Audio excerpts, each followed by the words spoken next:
Hello! After a quite long hiatus, I am back with more videos on anything related to the workplace. I'm back. For those who follow my work, thank you so much. Your feedback, your kind words and encouraging messages inspire me to want to keep making these videos. If, however, you are new to my channel, on here I make videos on our well-being, performance and improvement in the workplace, regardless of the field of work, the level of seniority, or how small any particular issue might be perceived as. If you like the videos that I have released so far, then chances are you are going to like what is to come. I have been working on new things, but all in due time. For now, you can subscribe to my channel and hit the bell button so that you're notified for every new video that I release. And if you like this video, don't forget to hit the like button below. With all that said, let's dive in. We have all heard many times of the imposter syndrome. It's our feelings of being unworthy and the sense that we are going to ultimately get exposed as frauds. I have previously released a video on this subject, which I will link in this video. There are, however, news. Very interesting news indeed. Earlier this year, there was a study published by an MIT scholar, which can make all of us imposter syndrome sufferers change our attitude towards our syndrome. According to the study, in fact, to quote the author, people who have workplace imposter thoughts become more other-oriented as a result of having these thoughts. As employees with imposter thoughts become more other-oriented, they are considered and evaluated by their superiors as good team players with strong social skills and at the same time with no negative impact whatsoever on performance. The author also states that the prevalence of imposter thoughts among employees should not be ignored, dismissed, or encouraged, as imposter thoughts lower self-esteem. Hence, it seems like striking the right balance between the negative and positive sides of imposter syndrome might be the turnaround in this subject matter. Let's lay out these advantages and disadvantages of imposter thoughts and find out how we can manage to make use of the former and avoid the latter. Number 1, the mere fact of having imposter thoughts is not detrimental. Contrary to what was believed before, having imposter thoughts in the workplace is beneficial. Not only do we get to talk about such thoughts with our colleagues, which immediately brings us closer and makes us more relatable, we also are evaluated by our boss to be more of a team player. When working with other people, one necessary thing to have is the ability to work in a team. Having imposter thoughts, as the study I mentioned earlier showed, means we have better interpersonal skills than someone who is free of imposter thoughts. This has a direct positive impact on our performance in the team and overall on our team's performance as well. Noticing an increased performance, regardless or because of imposter thoughts, tends to reduce our imposter thoughts in the following future, or simply keeping them at a level where the only thing they do is help. When working alone, on the other hand, if we have imposter thoughts, it might be more difficult to reap the benefits. Because we're isolated from other people, we do not make use of, or at least much use, of our social skills. And as a result, we might focus on and feel only the negative impact of imposter thoughts in our work. Number 2, imposter thoughts open the way to learning. This is yet another advantage of imposter syndrome, because having imposter thoughts, hence believing that we don't know enough, can make us more open to learning.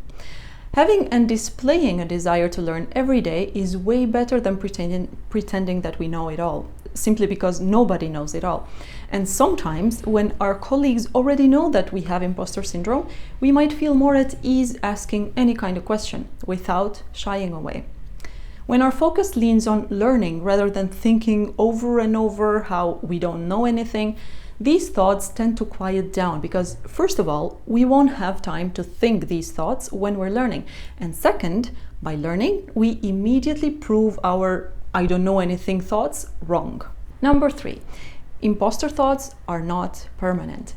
It's quite usual to have imposter thoughts when we start a new position, especially if it's a step up in our career, or we are just starting out after graduating, or we're changing fields. As one becomes more established in their position, imposter thoughts start to subside. So we should keep in mind that the fact that we are currently having imposter thoughts does not mean that we are always going to have them. Now that we know that there are advantages to imposter thoughts, we should not be scared once we realize that we do have these thoughts. What we should do is think about them with the objectivity of, yes, they are there, they exist, I will make use of the good that they can bring me, and because they are not permanent, I can trust that in the future I will have fewer than I have now.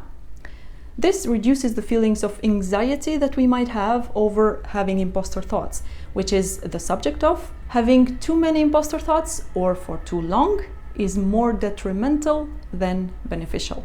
Feeling like a fraud in many occasions or for an extended period of time can push us to overloading ourselves with work because we want to achieve and achieve so that we never risk getting caught. This inevitably leads to experiencing a constant state of anxiety.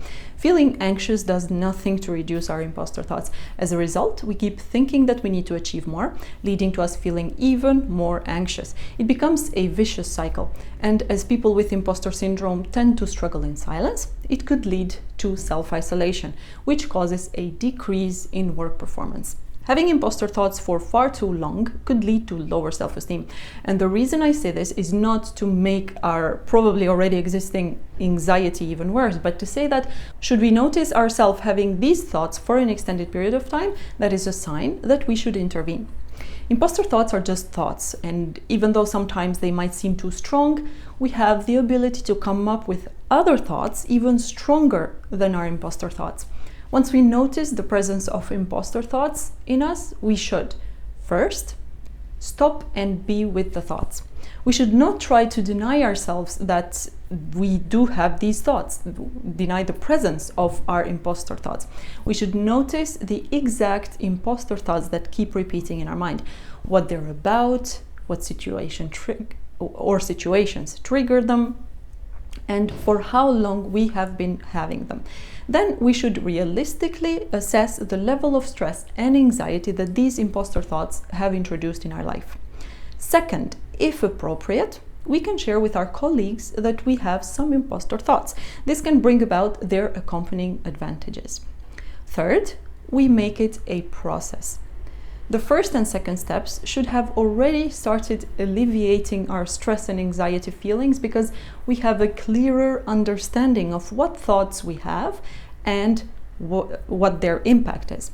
Once we're more relaxed in this aspect, our brain can come up with things to do to keep our imposter thoughts under control. We could decide that whenever we're having an imposter thought, we'll deal with it immediately by talking about it with someone or by doing something that will show us that we are not in reality imposters.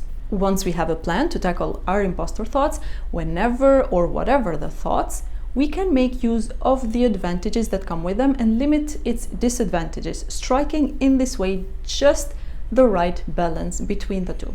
Thank you so much for watching. Have a wonderful week ahead, and I will see you in the next video.